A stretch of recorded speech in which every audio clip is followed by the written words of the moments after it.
हिंदी के सभी कक्षा 11वीं की छात्राओं का मैं फिर एक बार यहाँ पर स्वागत करता हूँ। आज हम पृष्ठ क्रमांक 9, कृति क्रमांक 3, 15 अगस्त, इस प्रमुख रचना पर हम यहाँ चर्चा करने जाएंगे। इसके रचयिता, इसके लेखक गिरिजा कुमार माथुर जी है। इनका जन्म 22 अगस्त 1919 को अशोकनगर, जो मध्य प्रदेश में आता है, वहाँ पर हुआ था। इनकी प्रारंभिक शिक्षा झांसी में तथा कॉलेज की पढ़ाई लखनऊ में हुई है। इन्होंने ऑल इंडिया रेडियो दिल्ली तथा आकाशवाणी लखनऊ में भी अपनी नौकरी की सेवा प्रदान की है। संयुक्त राष्ट्र संघ न्यूयॉर्क में सूचना अधिकारी का पदभार भी इन्होंने संभाला, यानी विदेश में भी कामकाज का इनको अनुभव है। इनके काव्य में राष्ट्रीय चेतना के स्वर मुख्य रूप से हमें दिखाई देते हैं। भारतीय के मन में जोश भर देने वाली इनकी रचनाएं प्रमुख तौर पर जानी जाती है। माथुर जी की मृत्यु सन 1994 में हुई थी। इनकी प्रमुख कृतियाँ मंजिर, नाश और निर्माण, धूप के धान, शिलापंख चमकीले, जो बंध नहीं सका, साक्षी रहे वर्तमान, मैं वक्त के हूँ सामने, इत्यादि काव्य संग्रह इनके द्वारा लिखे गए हैं। यह जो काव्य प्रकार है, अभी हम जो पढ़ रहे 15 अगस्त, यह गीत विधा में आता है, यानी गीत के स्वरूप में इन्होंने लिखा है, जिसमें एक मुखड़ा और 2 या 3 अंतरे होते हैं। गीत विधा में क्या होता है? एक मुखड़ा होता है, यानी प्रमुख रचनाओं का पहला पार्ट, टाइटल जिसको हम कहते हैं, और 2 या 3 इसमें अंतरे देखे गए हैं। इसमें परंपरागत बोले तो वर्षों से चले आने वाली जूनी पुरानी भावबोध तथा शिल्प प्रस्तुत किया गया है। कवि अपने काव्य की अभिव्यक्ति हेतु प्रतीकों, बिंबों तथा उपमानों को लोक जीवन से लेकर उनका प्रयोग करता है। यानी कवि ने इस कविता में विशेष करके कुछ प्रतीक, सिंबॉलिक, बिंब बिंब बोले तो कुछ दृश्य तथा उपमानों को यहाँ पर जीवन से जोड़ा है। तार सप्तक के कवियों में अज्ञेय, मुक्तिबोध, प्रभाकर जी माचवे, गिरिजा कुमार माथुर, नेमीचंद्र जैन, भारत भूषण अग्रवाल और रामविलास शर्मा, इनका महत्वपूर्ण स्थान है। इस काव्य का परिचय। प्रस्तुत गीत में कवि ने स्वतंत्रता के उत्साह को अभिव्यक्त किया है। स्वतंत्रता के पश्चात विदेशी शासकों से मुक्ति का उल्लास देश में चारों तरफ छलक रहा था। इस नव उल्लास के साथ साथ कवि देशवासियों तथा सैनिकों को सजग और जागरूक रहने का आह्वान करते हैं। समस्त भारतवासियों का लक्ष्य एक ही होना चाहिए कि भारत की स्वतंत्रता पर अब कोई आँच न आने पाए, क्योंकि दुखों की काली छाया अभी पूर्ण रूप से देश से हटी नहीं।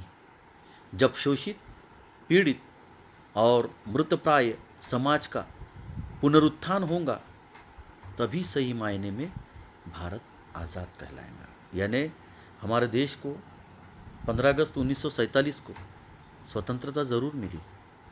देश पर हमारे अंग्रेजी हुकूमत ने, अंग्रेजी सल्तनत ने 150 वर्ष तक के राज्य किया था। कई स्वतंत्रता सेनानियों ने अपने प्राणों की आहुति, अपना बलिदान देकर इस भारत माँ को अंग्रेजी जुल्मी हुकूमत से छुटकारा दिलाया था, देश को स्वातंत्र्य दिलाया था। मगर गिरिजा कुमार माथुर जी, जिन्होंने 15 अगस्त इस कविता को, यहाँ पर इस गीत को हमारे समक्ष जो प्रस्तुत किया है, वे ये कहना चाहते हैं कि कहीं हमने खुशी का उल्लास मनाते मनाते इस भ्रम में नहीं रहना चाहिए कि अभी भी पूरी तरह से अंग्रेजी सल्तनत और अंग्रेजी हुकूमत की काली परछाई हमारे देश से गई नहीं है। तो थोड़ा संभल कर, थोड़ा जागरूक रहकर, थोड़ा सजग रहकर हमें रहना होगा, नहीं तो फिर हमें उस दुख के बादल का सामना करना पड़ सकता है। यानी एक देशवासी को संदेश के रूप में इस कविता के माध्यम से गिरिजा कुमार माथुर जी यहाँ पर हमें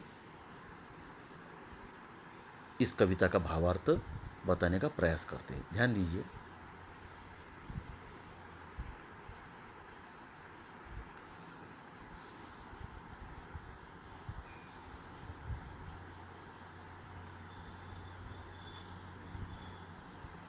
पहला इसका मुखड़ा देखिए,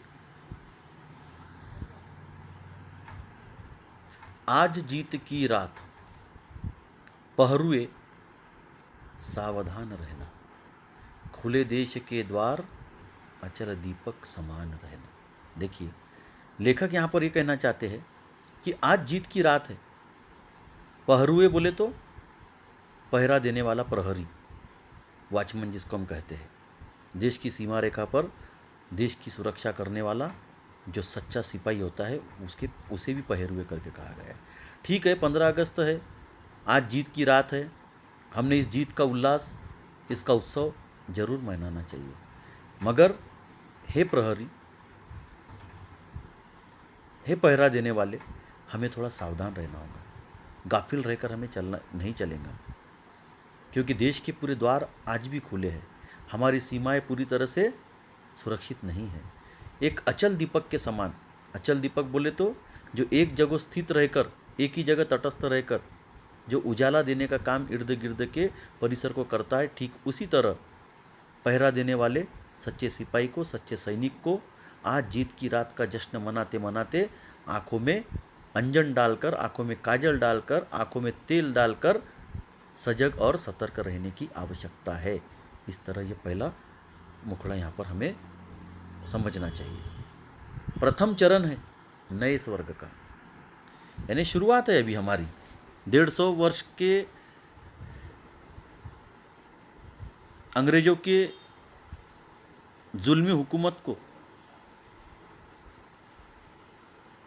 हमने अभी त्यागा है, उसके बंधन से अभी हम हाल ही में मुक्त हुए हैं। तो एक प्रकार का ये पहला चरण है हमारे स्वर्ग का, हमारे सुख का, हमारे आनंद का। है मंजिल का छोर, छोर बोले तो आखिरी हिस्सा, यानी हमारे जीवन का स्वर्ग पाना, ये हमारे मंजिल का आखिरी हिस्सा था, आखिरी रास्ता था। इस जनमंथन से उठ आई पहली रतन हिलोर, रतन बोले तो हीरा, हीरा बोले तो जिसको हम कहेंगे रत्न, जो नवरत्न होते हैं। यानी प्रथम चरण है नए स्वर्ग का, है मंजिल की छोर, इस जनमंथन से उठ आई पहली रतन हिलोर। यानी ये अभी हमारी शुरुआत है खुशियों की, मंजिल तो बहुत दूर है, अभी मंजिल का छोर आना है।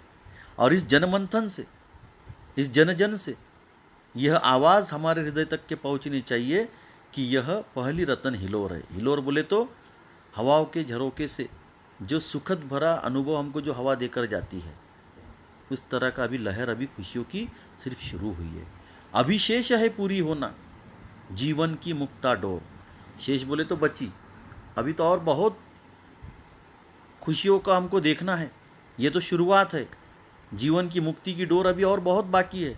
अभी हमने एक ही पड़ाव को पूरा किया है, अंग्रेजी हुकूमत से निजात पाकर, छुटकारा पाकर, क्योंकि नहीं मिट पाई दुख की विगत सावली कोर। लेखक कहते हैं, कवि कहते हैं कि अभी भी हमने उन खुशियों को मनाते समय कि देश हमारा स्वतंत्र हो चुका है, अंग्रेज़ों की जुल्मी हुकूमत को यहाँ से उखाड़ कर फेंकने के बाद अभी ये शुरुआत है, ये कोई पड़ाव पूरा नहीं हुआ है, ये लड़ाई अभी ख़त्म नहीं हुई है। अभी भी अंग्रेजी हुकूमत भले यहाँ से चली गई, मगर अंग्रेजियत नहीं गई, और उसी अंग्रेजियत से निपटने के लिए हमको सतर्क और सजग रहना होगा। इस जनमंथन में, इस खुशी की लहर में अभी ये भूलना नहीं होगा कि अभी बहुत सारी खुशियाँ, बहुत सारा स्वर्ग का पड़ाव हमें देखना है। जीवन की मुक्ता डोर अभी यहाँ समाप्त नहीं हुई है, क्योंकि जो दुख के बादल है, दुख की परछाई है, वो अभी खत्म नहीं हुई। विगत सावली कोर, क्योंकि नहीं मिट पाई दुख की विगत सावली कोर। विगत बोले तो बीते हुआ जो कल है, बीते हुए दुख की कल्पना की जो छाव है, वह आज भी हमारे नज़रों से ओझल नहीं हुई है, क्योंकि अभी अभी तो हम उससे मुक्ति पाए हैं। ले युग की पतवार, पतवार बोले तो ध्वज, बने अम्बुधि महान रहना, पहरुए सावधान रहना। अम्बुधि बोले तो समंदर, इस समंदर में पतवार बोले तो जिसको हम कहेंगे नौका जो होती है, नाव, उस नाव पर ध्वज लगाकर नौकायान करते समय समंदर को पार करने वाला जो पतवार है, जो जो नाव को चला रहा है, उसको सावधान रहने की गरज है। ऐसा कहा गया है कि जैसे समंदर का सफ़र जो आसान नहीं होता है, बीच बीच में समंदर की लहरें तरंग के रूप में जानलेवा हमारे लिए साबित हो सकती है, ठीक उसी तरह 15 अगस्त ये पहला दिन हमारा स्वतंत्रता का है। अंग्रेजी हुकूमत से 150 वर्ष की हुकूमत से हमने आज जो छुटकारा पाया है, वह इतने आसानी से हम उससे छूट नहीं पाएंगे। ये तो केवल हमारी शुरुआत है। इसलिए अभी भी हमें अत्यंत सावधान रहने की आवश्यकता है।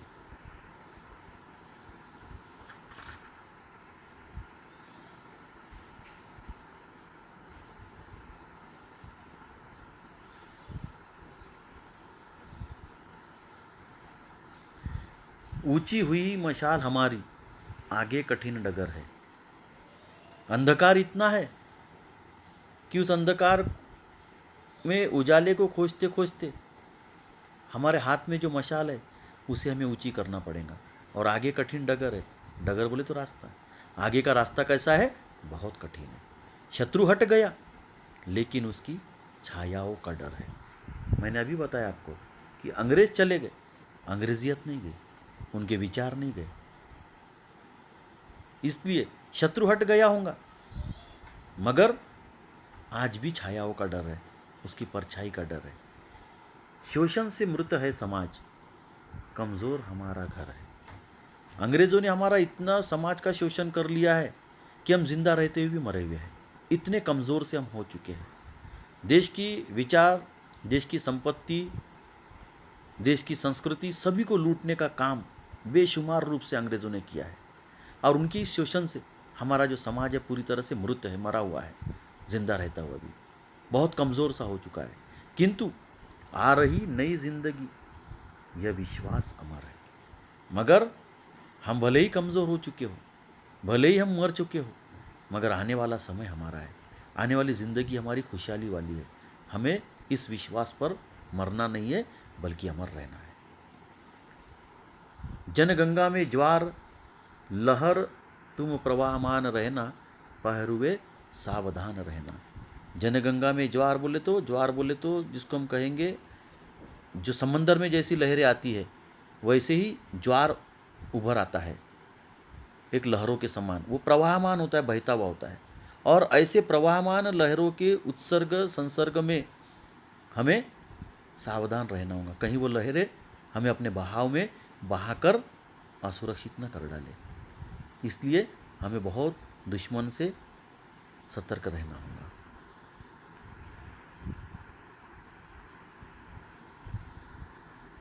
अंत में वो कहते, विषम श्रृंखलाएं टूटी है, खुली समस्त दिशाएं।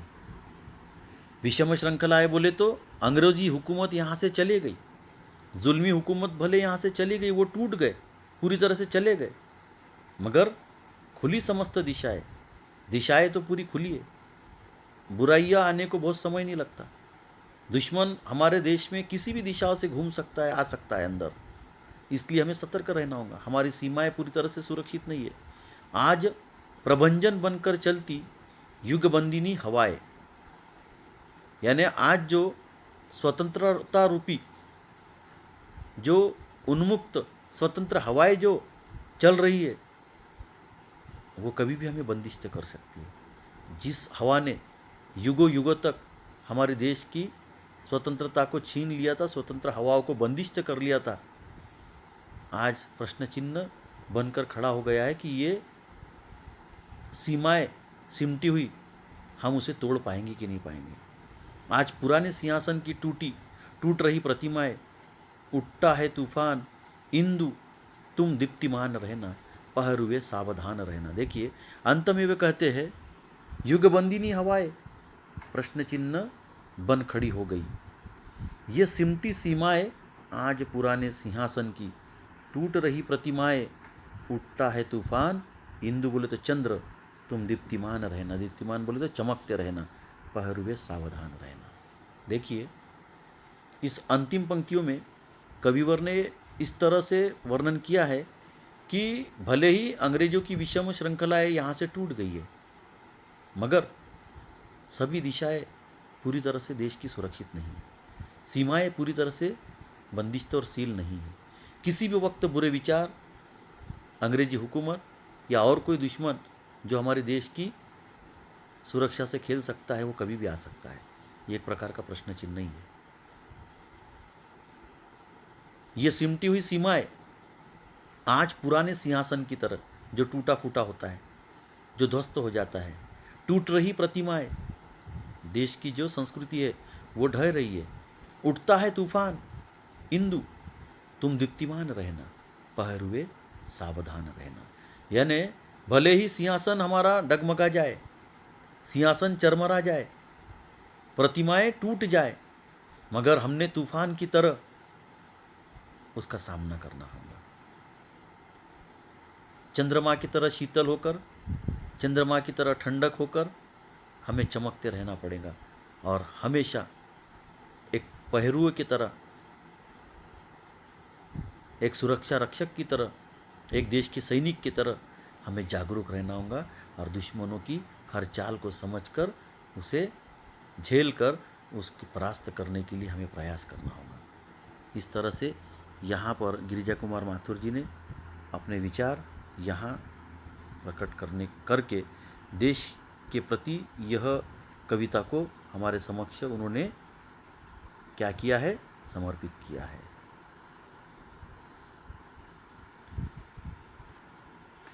इस पाठ्य पर हम विशेष करके केवल वस्तुनिष्ठ प्रश्न को ही हम पूछेंगे, क्योंकि आपकी जो परीक्षा है वह सिर्फ और सिर्फ MCQ क्वेश्चन पर ही पूछी गई है। दीर्घोत्तरीय प्रश्न इस पर पूछे जाना आपको कदापि नहीं है। इसलिए इस पर हमें आकलन में आपको पूछा गया है नए स्वर्ग का प्रथम चरण। तो इसमें आपको जो हमने कविता का पहला जो पड़ाव किया है उसको लिखना है। मैं आपको यहाँ पर कौन से प्रश्न आपको इसमें पूछे जाएंगे उस पर विशेष करके उस पर ही चर्चा करूँगा। प्रश्न क्रमांक आ, समाज की वर्तमान स्थिति। आपको केवल इस पर ही सवाल पूछा जाएगा, समाज की वर्तमान से स्थिति। तो आपको यहाँ पहला आंसर क्या लिखना है, शोषण से मृत है समाज। पहला क्या लिखना है, शोषण से मृत है समाज। ये पहला उत्तर आएगा इसका। समाज की वर्तमान स्थिति का पहला उत्तर क्या है, शोषण से मृत है समाज। दूसरा क्या आएगा इसका आंसर, कमज़ोर हमारा घर है। दूसरा क्या आएगा, कमज़ोर हमारा घर है। इसका दूसरा आंसर आएगा कमज़ोर हमारा घर है।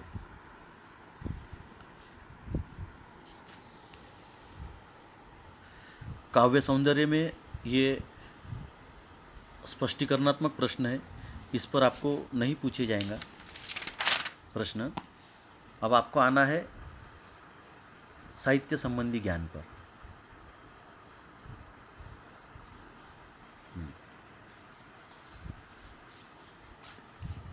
गिरिजा कुमार माथुर जी के काव्य संग्रह। तो आपको यहाँ पर क्या लिखना है, उत्तर धूप के धान। धूप के धान, धूप के धान एक ही केवल आपको यहाँ पर लिखना है। वैसे दो है, मैं वक्त के हूँ सामने। दूसरा क्या लिखना है आपको, मैं वक्त के हूँ सामने। ठीक है, इसका दूसरा आंसर।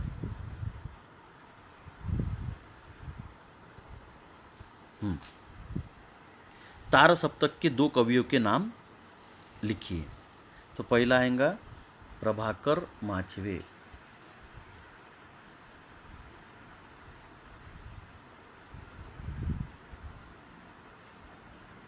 प्रभाकर माचवे। दूसरा भारत भूषण अग्रवाल।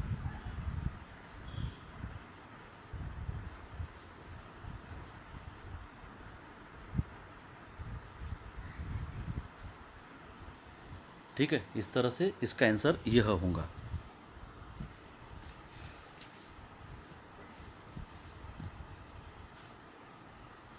इस तरह इस पर केवल इसी प्रकार के प्रश्न आपको पूछे जाएंगे। बाकी के जो प्रश्न है हम दूसरे रचनाओं पर हम आधारित पूछेंगे। मैं आशा करता हूँ कि यह कविता आपको स्पष्ट रूप से समझ में आई होंगी।